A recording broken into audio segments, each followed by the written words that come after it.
Hello good morning friends. आज जो हमारा टॉपिक है डिस्कशन का वो है dividend policy, inter corporate dividends and bonus shares. इस वीडियो में इस लेक्चर में मैं आपके साथ डिस्कस करूंगा डिविडेंड पॉलिसी के बारे में, inter corporate dividends and bonus shares. चलिए स्टार्ट कर लेते हैं डिविडेंड पॉलिसी से। सबसे पहले मीनिंग, डिविडेंड क्या होता है, what is dividend, what do you mean by dividend. Dividend से आप क्या समझते हो, लाभांश का मतलब क्या होता है। Dividend it's a part of profits received by share holder from company. Share holder जो कंपनी से पार्ट ऑफ प्रॉफिट रिसीव करते हैं उसको डिविडेंड बोलते हैं। शेयर होल्डर जो कंपनी से लाभांश का हिस्सा, पार्ट ऑफ प्रॉफिट जो प्राप्त करते हैं उसको डिविडेंड बोलते हैं। तो डिविडेंड से इससे part of profit received by share holder from company. अब कंपनी भले ही वो टैक्सेबल इनकम में से डिविडेंड पे करती है या टैक्स फ्री इनकम में से पे करती है, कोई फर्क नहीं पड़ता इससे। भले ही कैश में पे करती है, काइंड में पे करती है, इमेटेरियल है, ध्यान नहीं देना है। देखो डिविडेंड जो है एक नॉर्मल डिविडेंड है, एक डीम्ड डिविडेंड यानी कंपनी देती नहीं है लेकिन मान लिया जाएगा कि कंपनी ने डिविडेंड दिया है, जिसको बोलते हैं deemed dividend.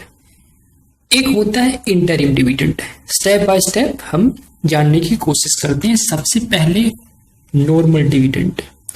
Normal dividend section 8 subsection A में डिफाइन कर रखा है। डिविडेंड इक्विटी पे भी होगा और प्रेफरेंस शेयर्स पे भी होगा। तो एक डोमेस्टिक कंपनी अपने एजीएम के अंदर जो एनुअल जनरल मीटिंग होती है उसमें डिविडेंड को डिक्लेयर करती है। तो डोमेस्टिक कंपनी जब प्रॉफिट डिस्ट्रीब्यूट करती है या डिक्लेयर करती है, उसकी पेमेंट करती है एज ए डिविडेंड। किसको करेगी? शेयर होल्डर्स को। तो ध्यान देना, जब एक डोमेस्टिक कंपनी एजीएम के अंदर डिक्लेयर करती है डिविडेंड और अपनी प्रॉफिट को डिस्ट्रीब्यूट कर देती है, डिक्लेयर कर देती है या पेमेंट कर देती है एक डिविडेंड के रूप में शेयर होल्डर्स को, तो पहले तो कंपनी ने जो प्रॉफिट डिस्ट्रीब्यूट किया है एज ए डिविडेंड, उस पर कंपनी ने पहले ही टैक्स पे किया होगा 30%, यस।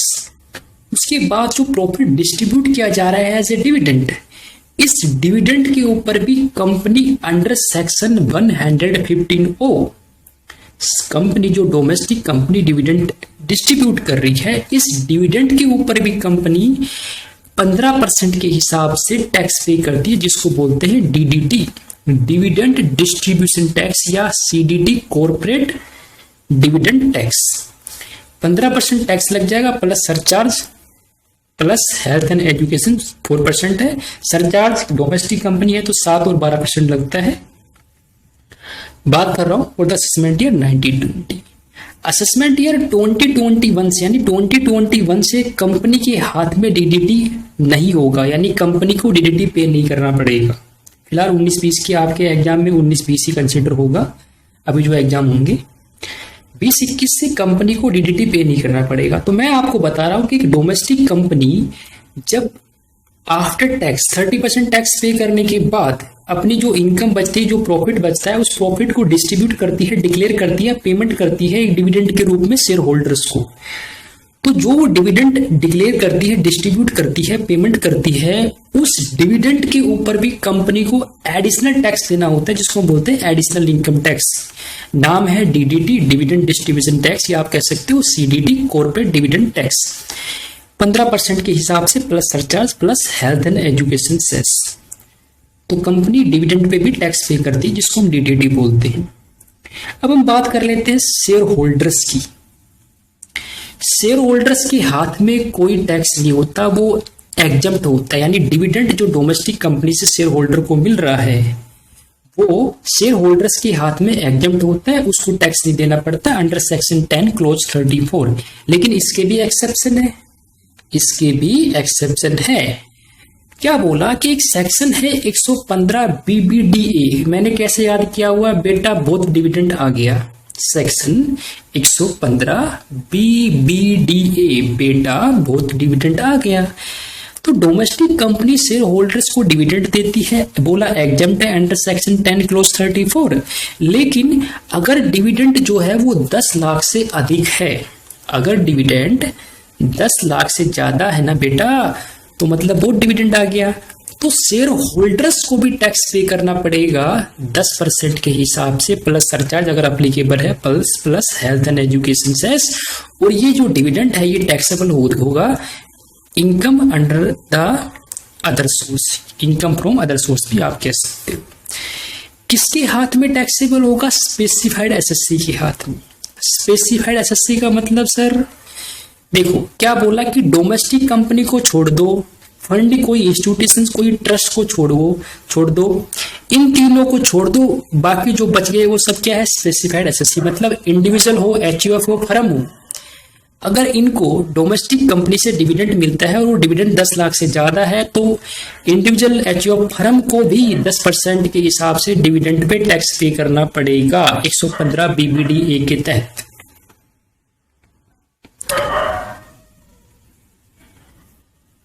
इंपोर्टेंट नोट 20-21 से मैंने आपको बता दिया पहले कि company is not required to pay DDT, company को डीडीटी पे नहीं करना पड़ेगा। और जो डोमेस्टिक कंपनी होती है उसको डिविडेंड डिस्ट्रीब्यूशन टैक्स नहीं पे करना पड़ता अगर वो कंपनी जो डोमेस्टिक कंपनी है वो अगर किसी एनपीएस में, किसी पर्सन के बिहाफ में किसी एनपीएस में डिविडेंड देती है तो डोमेस्टिक कंपनी को डीडीटी पे नहीं करना है, या डोमेस्टिक कंपनी को उसकी सब्सिडरी कंपनी से ही डिविडेंड मिलता है तो भी उसको डीडीटी पे नहीं करना है। लेकिन अगर डोमेस्टिक कंपनी को किसी स्पेसिफाइड फॉरेन कंपनी, यानी ऐसी फॉरेन कंपनी जिसमें डोमेस्टिक कंपनी ने 26% या उससे ज्यादा के इक्विटी शेयर्स होल्ड कर रखे हैं, तो एक सेक्शन है 115 BBD। तो डोमेस्टिक कंपनी को अगर स्पेसिफाइड फॉरेन कंपनी से डिविडेंड मिलता है तो डोमेस्टिक कंपनी को उस डिविडेंड पे डीडीटी पे करना पड़ेगा। फॉरेन कंपनी अगर डिविडेंड देती है तो फॉरेन कंपनी पे कोई डीडीटी अप्लीकेबल नहीं होता, उसको कोई डिविडेंड डिस्ट्रीब्यूशन टैक्स पे करने की रिक्वायरमेंट नहीं है। बात होली नॉर्मल डिविडेंड की।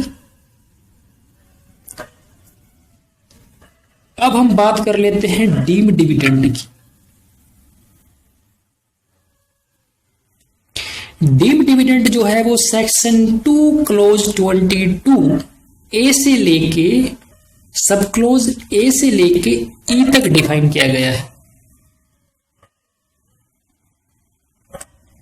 मतलब डीम डिविडेंड सेक्शन 2 क्लोज 22 सब क्लोज ए से लेकर सेक्शन 2 क्लोज 22 सब क्लोज ई तक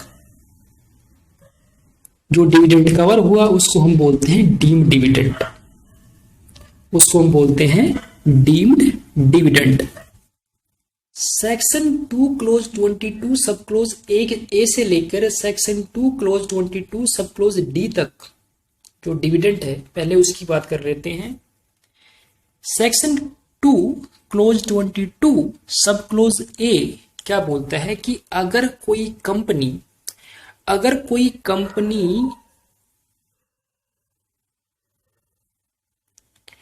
एसेट रिलीज कर देती है अपने शेयर होल्डर को,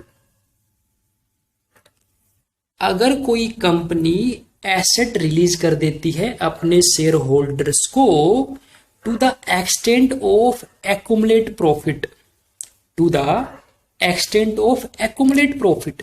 अब सवाल उठा सर एक्यूमुलेट प्रॉफिट क्या होता है? तो बैलेंस शीट अगर आपने देखी है तो बैलेंस शीट के अंदर जो रिजर्व एंड सरप्लस होता है वो एक्यूमुलेट प्रॉफिट ही तो होता है। रिजर्व एंड सरप्लस यानी प्रॉफिट में से कंपनी बचाकर अपने पास रख लेती है, उसको डिविडेंड तरह डिक्लेयर नहीं करती, कंपनी अपने पास रख लेती है फ्यूचर के लिए। रिजर्व एंड सरप्लस एक गुल्लक की तरह होता है। तो रिजर्व एंड सरप्लस में जो प्रॉफिट होता है यानी जो अमाउंट उसमें होती है वो एक्यूमुलेट प्रॉफिट होता है, इकट्ठा हुआ प्रॉफिट। तो क्या बोला सेक्शन 2 क्लोज 22 सब क्लोज ए में बोला कि अगर कोई कंपनी एसेट रिलीज कर देती है to the extent of accumulate profit, भले ही वो एक्यूमुलेट प्रॉफिट कैपिटलाइज हो या नहीं। अब सवाल ये उठा सर कैपिटलाइज का मतलब क्या होता है? तो कैपिटलाइज का मतलब होता है कि अगर बैलेंस शीट के अंदर अगर रिजर्व एंड सरप्लस और बोनस शेयर दे रखे हैं, मान लो रिजर्व सरप्लस 3 लाख है और बोनस शेयर 1 लाख है, तो 4 लाख आपका कैपिटलाइज प्रॉफिट है। 4 लाख आपका कैपिटलाइज प्रॉफिट है। तो जितनी भी एसेट रिलीज हो रही है 4 लाख तक क्या मान लिया जाएगा, डीम्ड डिविडेंड मान लिया जाएगा अंडर सेक्शन 2 क्लोज 22 सब क्लोज ए के तहत। ऐसे ही अब बात कर लेते हैं हम सब क्लोज बी के अंदर। अगर कोई कंपनी अपने शेयर होल्डर्स को डिबेंचर या डिबेंचर स्टॉक या डिबेंचर या डिपॉजिट सर्टिफिकेट किसी भी फॉर्म में इश्यू कर देती है बिना इंटरेस्ट या इंटरेस्ट के साथ, तो to the extent of accumulate profit, भले वो कैपिटलाइज है नहीं है, तो जितना एक्यूमुलेट प्रॉफिट बैलेंस शीट में है उस एक्सटेंट तक डिविडेंड मान लिया जाएगा। कंपनी ने जो डिबेंचर स्टॉक, जो डिपॉजिट सर्टिफिकेट जितने का शेयर होल्डर को दिया है, जितना एक्यूमुलेट प्रॉफिट है उस एक्यूमुलेट प्रॉफिट की अमाउंट तक डिविडेंड मान लिया जाएगा। उसके बाद बात कर लेते हैं हम सेक्शन 2 क्लोज 22 सब क्लोज सी की। इसमें क्या बताया कि अगर कोई कंपनी डिस्ट्रीब्यूशन कर देती है अपने शेयर होल्डर को, किसी तरह का भी डिस्ट्रीब्यूशन कर देती है to the extent of accumulate profit, तो वो भी डीम्ड डिविडेंड मान लिया जाएगा। ऐसे ही सब क्लोज डी के अंदर अगर कोई कंपनी डिस्ट्रीब्यूट कर देती है, अगर कोई कंपनी डिस्ट्रीब्यूट करती है लिक्विडेशन पे या फिर रिडक्शन ऑफ शेयर कैपिटल के टाइम, तो जितना एक्यूमुलेट प्रॉफिट है वो क्या मान लिया जाएगा, डीम्ड डिविडेंड मान लिया जाएगा। और कंपनी को इन सब पे ए से लेकर डी तक कंपनी को पे करना पड़ेगा DDT at the rate of 15% plus surcharge हो जाएगा और हेल्थ एंड एजुकेशन सेस हो जाएगा। अब हम बात कर लेते हैं सेक्शन 2 क्लोज 22 सब क्लोज ई की। ये थोड़ा अलग है। अगर कोई कंपनी कौन सी है, क्लोजली हेल्ड कंपनी यहां पर क्लोजली हेल्ड कंपनी। अब सवाल उठा सकता क्लोजली हेल्ड कंपनी क्या होती है, तो ऐसी कंपनी जिसमें पब्लिक का कोई सब्सटेंशियल इंटरेस्ट नहीं होता। तो अगर कोई कंपनी पेमेंट करती है अपने शेयर होल्डर्स को और वो शेयर होल्डर्स जो है वो बेनिफिशियल ओनर है, वो शेयर होल्डर जो है वो बेनिफिशियल ओनर है। अब सवाल उठा सर बेनिफिशियल ओनर क्या होता है, तो बेनिफिशियल ओनर का मतलब होता है कि उस शेयर होल्डर का क्लोजली हेल्ड कंपनी के अंदर कम से कम 10% वोटिंग पावर है। तो जितना भी शेयर होल्डर को कंपनी पेमेंट करती है, जो बेनिफिशियल ओनर है उसको जितना पेमेंट कर रही है to the extent of accumulate profit, वो डिविडेंड मान लिया जाता है। जैसे एग्जांपल की माध्यम से देखो आप, ए लिमिटेड है, ये क्लोजली हेल्ड कंपनी है। यहां पर एक शेयर होल्डर है, इस शेयर होल्डर ने इस एक ए लिमिटेड यानी कि जो क्लोजली हेल्ड कंपनी है उसमें 10% वोटिंग पावर रखा हुआ है, यानी ये बेनिफिशियल ओनर है। और ए लिमिटेड जो है वो इसको कुछ अमाउंट पेमेंट करती है, तो वो ए लिमिटेड के हाथ में क्या हो जाएगा, डिविडेंड, यानी डिविडेंड मान लिया जाएगा कि ए लिमिटेड ने इसको डिविडेंड दिया है। अगर इस शेयर होल्डर का किसी कंसर्न में, अगर इस शेयर होल्डर का किसी कंसर्न में, कंसर्न का मतलब हो सकता है एचयूएफ या कोई पार्टनरशिप फर्म, अगर इसी शेयर होल्डर का किसी कंसर्न के अंदर सब्सटेंशियल इंटरेस्ट है, मतलब 20% या उससे अधिक के वोटिंग पावर है, तो अगर ये ए लिमिटेड जो क्लोजली हेल्ड कंपनी है अगर इस कंसर्न को भी अगर कुछ अमाउंट पे करती है, तो ये मान लिया जाएगा कि इनडायरेक्टली इस शेयर होल्डर को डिविडेंड पे कर रही है। तो ये कवर होता है सेक्शन 222E के तहत। और यहाँ पे जो पेमेंट होगी वो किसकी होगी, लोन एंड एडवांसेस की। यानी सेक्शन 2 क्लोज 22E के तहत जो क्लोजली हेल्ड कंपनी है वो शेयर होल्डर को अगर कोई लोन एंड एडवांस पे करती है, जो बेनिफिशियल ओनर है, तो डिविडेंड मान लिया जाएगा। और अगर शेयर होल्डर जिसका किसी कंसर्न के अंदर सब्सटेंशियल इंटरेस्ट है, यानी 20% या उससे अधिक के वोटिंग पावर है, और क्लोजली हेल्ड कंपनी उस कंसर्न को लोन एडवांस देती है, तो ये मान लिया जाता है कि कंपनी इनडायरेक्टली शेयर होल्डर को ही लोन एडवांस दे रही है और वो डिविडेंड मान लिया जाता है। और यहाँ पर 15% की बजाय कंपनी पे करेगी 30% DDT plus surcharge plus health and education cess. अब आगे बढ़ लेते हैं। देखो एक्यूमुलेट प्रॉफिट की कुछ एक्सप्लेनेशन दे रखी है कि accumulate profit shall be taken up to the date of liquidation, जो सेक्शन 2 क्लोज 22C के अंदर बताया, उसमें बोला कि जो एक्यूमुलेट प्रॉफिट है वो लिया जाएगा लिक्विडेशन से एकदम पहले, जो प्रॉफिट है वो ही लिया जाएगा। In case of compulsory acquisition, अगर कोई अंडरटेकिंग को कंपल्सरी एक्वायर कर लेती है, कौन, गवर्नमेंट या कोई कॉरपोरेशन जो गवर्नमेंट की है, किस पे, लिक्विडेशन पे। लिक्विडेशन के कारण कोई कंपनी को कंपल्सरी एक्वायर कर लिया जाता है गवर्नमेंट द्वारा या कोई कॉरपोरेशन जो खुद गवर्नमेंट की है। तो क्या बोला कि ऐसी अंडरटेकिंग जिसका कंपल्सरी एक्विजिशन होता है गवर्नमेंट द्वारा या कॉरपोरेशन जो गवर्नमेंट की है लिक्विडेशन के टाइम, तो एक्यूमुलेट प्रॉफिट में जिस प्रीवियस ईयर के अंदर एक्विजिशन हो रहा है, उस प्रीवियस ईयर के पहले के जो 3 साल होंगी, उस 3 साल के पहले के जो प्रॉफिट होंगे वो एक्यूमुलेट प्रॉफिट में नहीं आएंगे। जैसे एग्जाम्पल के माध्यम से देख लो आप, यहाँ पे एक एक्स लिमिटेड है, उसका लिक्विडेशन होता है और लिक्विडेशन के कारण इसका कंपल्सरी एक्विजिशन हो जाता है। गवर्नमेंट या कोई कॉरपोरेशन जो गवर्नमेंट की है इसको एक्वायर कर लेती है। अब जो कंपल्सरी एक्विजिशन होता है, मान लो वो 1 अक्टूबर 2019 को होता है, यानी 19-20 के अंदर होता है, तो इससे पहले की 3 साल क्या हो जाएगी, 18-19, 17-18, 16-17। तो 16-17 से पहले यानी 1 अप्रैल 2016 से पहले का जो प्रॉफिट होगा वो प्रॉफिट जो है वो एक्यूमुलेट प्रॉफिट में शामिल नहीं किया जाएगा। उसके बाद एक्सप्लेनेशन दी 2A, इसमें क्या बोला कि एक्यूमुलेट प्रॉफिट या लॉस अमलगमेटिंग कंपनी का है और वो एक्यूमुलेट प्रॉफिट भले ही कैपिटलाइज है या नहीं है। तो कैपिटलाइज का मैंने मतलब बताया आपको कि बैलेंस शीट में अगर जो आपको अमाउंट शो हो रही है रिजर्व सरप्लस बोनस शेयर, तो उसको बोलते हैं कैपिटलाइज प्रॉफिट। और कैपिटलाइज प्रॉफिट नहीं तो मतलब सिर्फ रिजर्व सरप्लस बोनस शेयर को आप एक्सक्लूड कर देते हैं, कैपिटलाइज नहीं है। तो क्या बोला कि एक्यूमुलेट प्रॉफिट या लॉस अमलगमेटिंग कंपनी का वो इंक्लूड कर दिया जाता है in the accumulated profit of the amalgamated company on the date of amalgamation. जब अमलगमेशन होगा तो जो भी अमलगमेटिंग कंपनी का एक्यूमुलेट प्रॉफिट होगा या लॉस होगा वो इंक्लूड कर दिया जाता है किसके एक्यूमुलेट प्रॉफिट में, अमलगमेटेड कंपनी के एक्यूमुलेट प्रॉफिट में। अब हम बात कर लेते हैं इंटरिम डिविडेंड की। नॉर्मल डिविडेंड की बात हो गई, डीम डिविडेंड की बात हो गई, अब हम बात कर लेते हैं इंटरिम डिविडेंड की।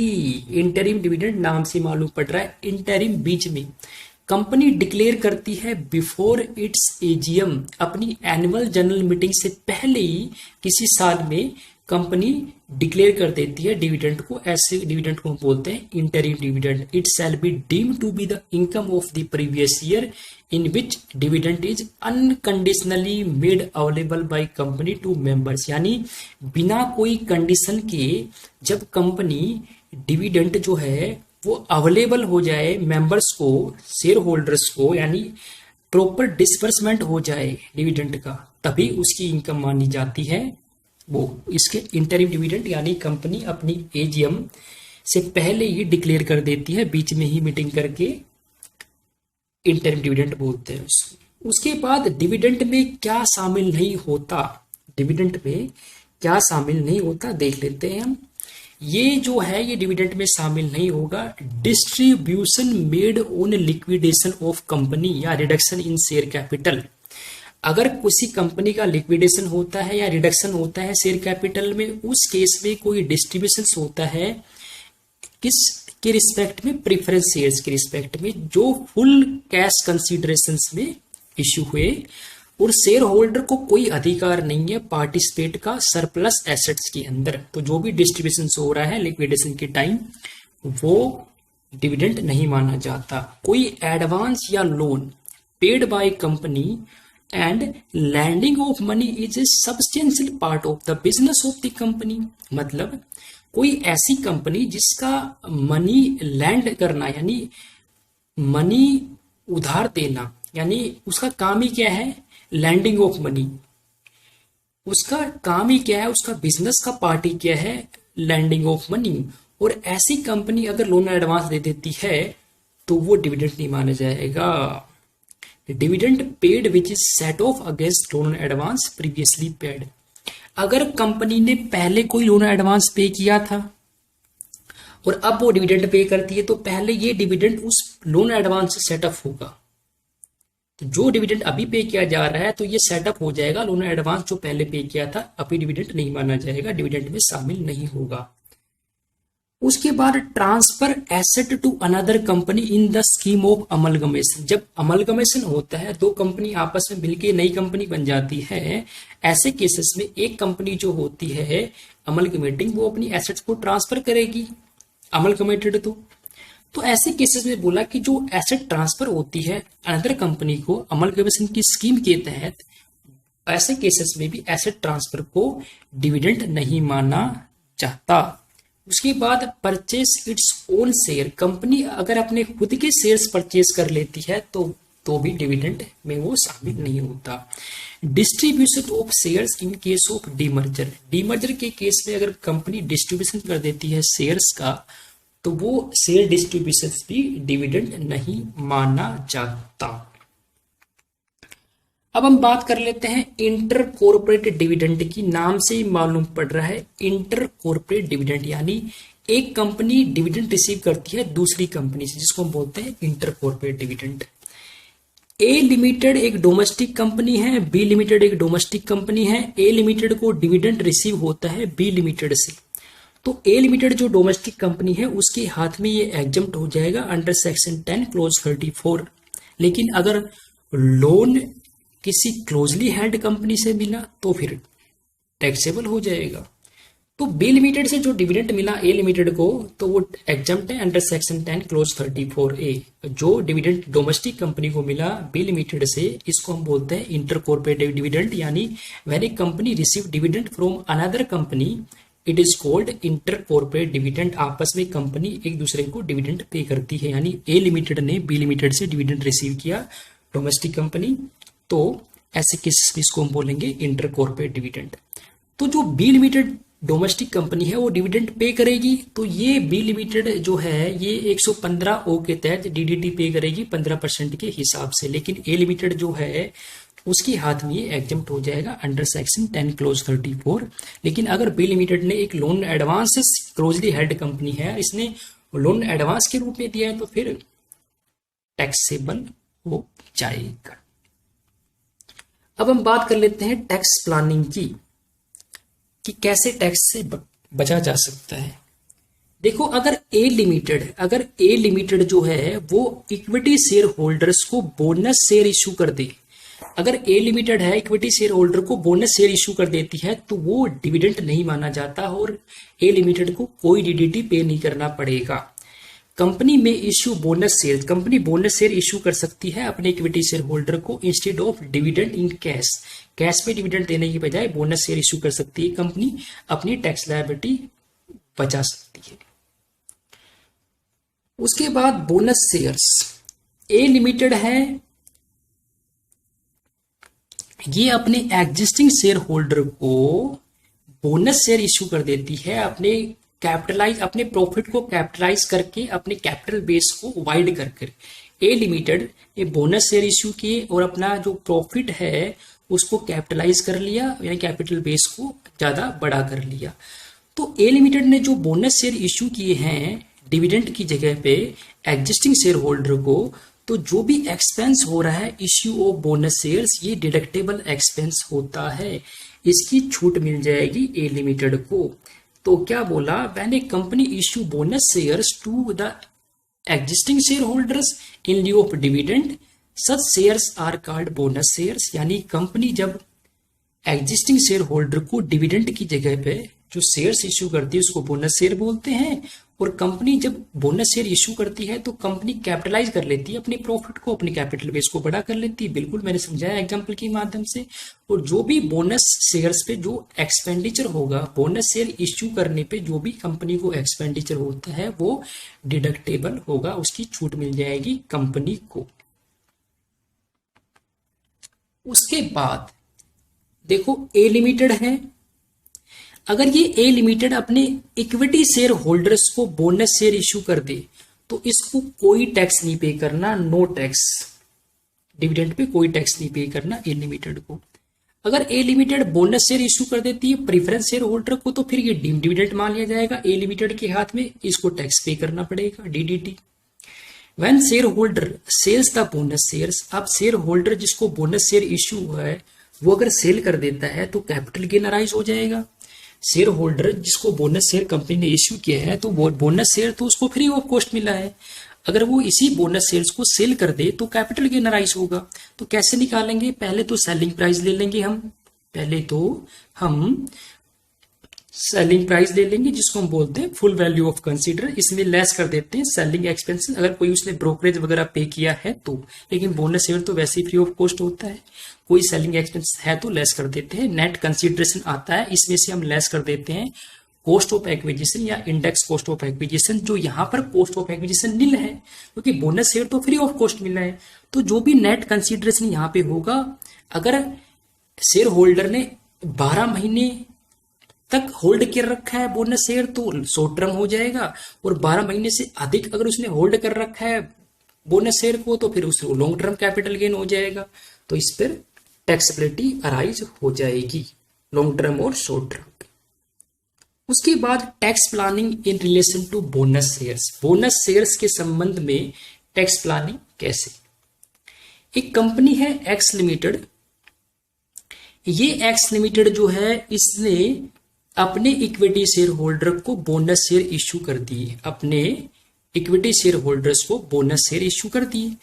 तो इक्विटी शेयर होल्डर क्या करेगा? आफ्टर 1 ईयर, 1 साल बाद इसने इसी बोनस शेयर्स को as a capital contribution firm में लगा दिया, एक कैपिटल के रूप में फर्म या एओपी के अंदर कॉन्ट्रीब्यूट कर दिया। तो फर्म जब इस बोनस शेयर को सेल करेगी, फर्म जब इस बोनस शेयर्स को सेल्स करेगी तो फर्म के हाथ में तो लॉन्ग टर्म कैपिटल गेन हो जाएगा, क्योंकि 12 महीने के बाद बोनस शेयर फर्म में गया है एज ए कैपिटल कॉन्ट्रीब्यूशन। अब फर्म इसको सेल करेगी बोनस शेयर्स को तो फर्म के हाथ में लॉन्ग टर्म कैपिटल गेन हो जाएगा। तो यहाँ पर जब लॉन्ग टर्म कैपिटल गेन होता है तो फर्म जो है वो बेनिफिट ले सकती है इंडेक्स कॉस्ट ऑफ एक्विजिशन का। इंडेक्स कॉस्ट ऑफ एक्विजिशन यानी यहाँ पर हम इन्फ्लेशन के हिसाब से अपनी कॉस्ट को बढ़ा लेते हैं। मान लो अगर 10 साल पहले मैंने कोई जमीन ली, 1 लाख रुपए में ली, तो आज मैं उसको सेल करता हूं तो क्या मैं 1 लाख रुपए लेस करूं अपनी कॉस्ट के रूप में? नहीं। अगर मैं 1 लाख रुपए लेस करूंगा तो अगर मैंने 1 लाख रुपए की कोई एसेट परचेस की है, कोई जमीन ली है 10 साल पहले और आज मैं उसको बेचता हूं 1 करोड़ में, तो आप बताओ 1 करोड़ में से जो कॉस्ट मैं लेस करूं 1 लाख, तो मेरा 99 लाख हो जाएगा मेरा कैपिटल गेन। उस पर कितना टैक्स बन जाएगा? मेरा बहुत ज्यादा टैक्स बन जाएगा। तो महंगाई के हिसाब से मैं देखूंगा कि आज उस जमीन की कीमत कितनी है अगर मैं परचेस करूं तो हम इंडेक्स कॉस्ट ऑफ एक्विजिशन निकालते हैं, जिससे हमारा कैपिटल गेन कम आए और टैक्स कम आता है। तो लॉन्ग टर्म कैपिटल गेन के केस में इंडेक्स कॉस्ट ऑफ एक्विजिशन का बेनिफिट मिल जाएगा फर्म या एओपी को। दूसरा केस देख लेते हैं। अगर इक्विटी शेयर होल्डर इसी बोनस शेयर्स को सेल कर दे अपने किसी रिलेटिव्स को, तो जो सेलिंग प्राइस होगा वो लॉन्ग टर्म कैपिटल गेन हो जाएगा, क्योंकि 12 महीने के बाद वो सेल करता है। तो इसके हाथ में क्या हो जाएगा? लॉन्ग टर्म कैपिटल गेन, इसको टैक्स पे करना पड़ेगा। अगर यही रिलेटिव्स जो है इसको सेल कर देता है, यही रिलेटिव्स अगर इसको फर्दर सेल कर दे तो उसको भी लॉन्ग टर्म कैपिटल गेन हो जाएगा सेलिंग प्राइस, और उसको बेनिफिट मिल जाएगा इंडेक्सेशन कॉस्ट ऑफ एक्विजिशन का, उसको बेनिफिट मिलेगा इंडेक्सेशन कॉस्ट ऑफ एक्विजिशन का। लेकिन बोनस शेयर जिसको मिला है शेयर होल्डर को नहीं मिला, क्योंकि शेयर होल्डर ने कुछ पे ही नहीं किया कॉस्ट। कोई जब बोनस शेयर को फ्री में मिला है तो उसने तो कोई कॉस्ट पे ही नहीं की। तो रिलेटिव्स जब सेल करेगा तो उसके हाथ में जो कॉस्ट होगी वो उसका इंडेक्स निकाल सकता है। उसके बाद एक्स लिमिटेड ने बोनस शेयर इश्यू किए प्रीफरेंस शेयर होल्डर को, एक्स लिमिटेड ने बोनस शेयर इश्यू किए प्रीफरेंस शेयर होल्डर को, तो एक्स लिमिटेड को टैक्स पे करना पड़ेगा। लेकिन अगर टैक्स प्लानिंग करनी है तो क्या करेगी एक्स लिमिटेड, पहले तो प्रीफरेंस शेयर होल्डर को कन्वर्ट कर दे किसमें, इक्विटी शेयर्स में। प्रीफरेंस शेयर को इक्विटी शेयर्स में कन्वर्ट कर दे, उसके बाद बोनस शेयर इश्यू करे, तब ऐसे केसेस में ये टैक्स से बच जाएंगे। No tax liability at a time of issue.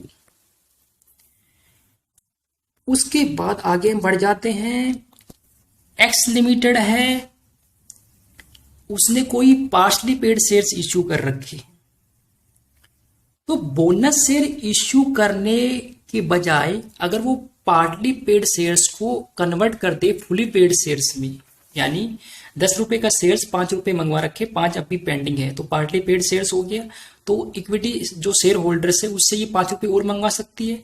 तो जो शेयर होल्डर्स जो है, जब वो फुली पेड अप शेयर्स में पार्टली पेड शेयर्स को फुली पेड शेयर्स में कन्वर्ट करेंगे, तो शेयर होल्डर कुछ पेमेंट करनी पड़ेगी, रिमेनिंग प्राइस, इश्यू प्राइस जो उसको पे करना पड़ेगा कंपनी को। तो शेयर होल्डर जो प्राइस पे करेगा, शेयर होल्डर जो प्राइस पे करेगा, ऐसे केसेस में शेयर होल्डर को बेनिफिट मिल जाएगा इंडेक्सेशन कॉस्ट ऑफ एक्विजिशन का from the date of allotment, और कंपनी यहां पर अपने प्रॉफिट को कैपिटलाइज कर लेती है इजिली, पार्टली पेड शेयर्स को फुली पेड शेयर्स में कन्वर्ट करके। लेकिन जो शेयर होल्डर्स प्राइस पे करेगा फुली पेड शेयर्स के लिए, उसको जब ये सेल करेगा इन शेयर्स को, तो उसको इंडेक्स कॉस्ट ऑफ एक्विजिशन का बेनिफिट मिल जाएगा from the date of allotment. अब देखो कोई फर्म है, फर्म को रिसीव होता है बोनस शेयर्स, फर्म रिसीव करती है बोनस शेयर्स, और इस बोनस शेयर्स को वो सेल कर देती है अपने किसी पार्टनर्स को। तो पार्टनर्स को जब वो सेल करेगी तो उसको बेनिफिट मिल जाएगा इंडेक्स कॉस्ट ऑफ एक्विजिशंस का। उसके बाद company should issue equity shares as bonus shares, company को इक्विटी शेयर्स एक बोनस शेयर्स के रूप में इश्यू करने चाहिए। If the share holders sell the shares, अगर शेयर होल्डर इन शेयर्स को सेल कर दे जो बोनस शेयर्स के रूप में उसको मिल रहे हैं, आफ्टर द 12 मंथ्स, 12 महीने के बाद, तो लॉन्ग टर्म कैपिटल गेन हो जाएगा। लेकिन अगर वो एसटीटी पे करता है, share holder security transaction tax पे कर देता है, तो लॉन्ग टर्म कैपिटल गेन अगर होता है और वो लॉन्ग टर्म कैपिटल गेन जो है वो 1 लाख से ज्यादा है, तो टैक्स हो जाएगा 10% without index cost of acquisition. यहाँ पे उसको बेनिफिट नहीं मिलेगा, लेकिन इंडेक्स कॉस्ट ऑफ एक्विजिशन का प्लस सरचार्ज अगर अप्लीकेबल है, और health and education cess under section 112A के अंदर अगर शॉर्ट टर्म कैपिटल गेन होता है तो फिर टैक्स लग जाएगा 15%, वो कवर होगा 111A के तहत। अगर देखो लॉन्ग टर्म कैपिटल गेन होता है 1 लाख से ज्यादा, तो टैक्स लग जाएगा 10% अंडर सेक्शन 112A के तहत। अगर शॉर्ट टर्म होता है तो फिर 15% टैक्स लग जाएगा, plus surcharge plus health and education cess, ये कवर होता है 111A के तहत। उसके बाद हम देख लेते हैं tax planning through purchase of own shares. यहां पे कंपनी अपने खुद के शेयर परचेस कर लेती है instead of distribution of dividend. Dividend distribute करने के बजाय कंपनी क्या करती है, अपने खुद के शेयर परचेस कर लेती है। देखो यहां पर एक डोमेस्टिक कंपनी है, डोमेस्टिक कंपनी जो है उसने डिविडेंड दिया इक्विटी शेयर होल्डर्स को, डोमेस्टिक कंपनी ने डिविडेंड दिया अपने इक्विटी शेयर होल्डर्स को, तो डोमेस्टिक कंपनी पे करेगी DDT at the rate of 15% under section 115O के तहत। डोमेस्टिक कंपनी ने डिविडेंड दिया अपने इक्विटी शेयर होल्डर को, तो इस डिविडेंड पे वो पे करेगी DDT at the rate of 15% plus surcharge plus health and education cess.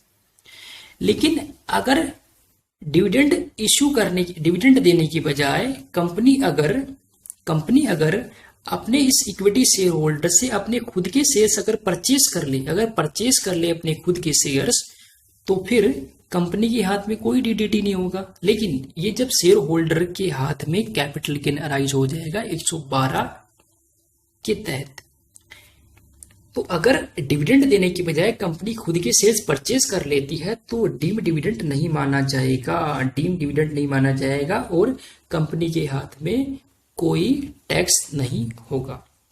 अगर कोई अनलिस्टेड कंपनी है, अगर कोई अनलिस्टेड कंपनी है और वो अपने शेयर होल्डर्स से परचेज कर लेती है अपने शेयर्स को, तो ध्यान रखना जितनी अमाउंट वो पे करेगी एक्सेस, यानी इश्यू प्राइस जितना होगा उससे जितना वो अधिक पे करेगी उस पे टैक्स लग जाएगा 20% के हिसाब से, उसको डिविडेंड मान लिया जाएगा plus surcharge plus health and education cess, और शेयर होल्डर के हाथ में ये एग्जम्प्ट हो जाएगा अंडर सेक्शन 10 क्लोज 34A के तहत। उसके बाद tax planning through issue of bonus debenture instead of bonus shares. भाई बोनस शेयर इश्यू करने की बजाय अगर कंपनी जो है वो बोनस डिबेंचर इश्यू कर दे तो बोनस डिबेंचर इश्यू करने से कंपनी को फायदा ये हो जाएगा कि कंपनी को इंटरेस्ट की छूट मिल जाएगी, क्योंकि इंटरेस्ट जो है वो डिडक्टेबल एक्सपेंसेस होता है। तो बोनस शेयर इश्यू करने की बजाय कंपनी को बोनस डिबेंचर इश्यू कर देना चाहिए, क्योंकि इंटरेस्ट जो है वो डिडक्टेबल एक्सपेंसेस होता है और कंपनी जो है वो टैक्स से भी बच जाएगी और यहाँ पे इंटरेस्ट पे टैक्स सेविंग भी हो जाएगी उसको, क्योंकि इंटरेस्ट जो है प्रॉफिट निकालते वक्त लेस कर सकती है कंपनी। तो बच्चों ये था dividend policy, inter corporate dividend and bonus shares के ऊपर कुछ छोटी छोटी बातें मैंने आपके साथ एक्सप्लेन की, डिस्कस की। लेक्चर अच्छा लगा हो तो शेयर करना, लाइक करना, कमेंट करना। ओके, थैंक यू बच्चों, थैंक यू सो मच।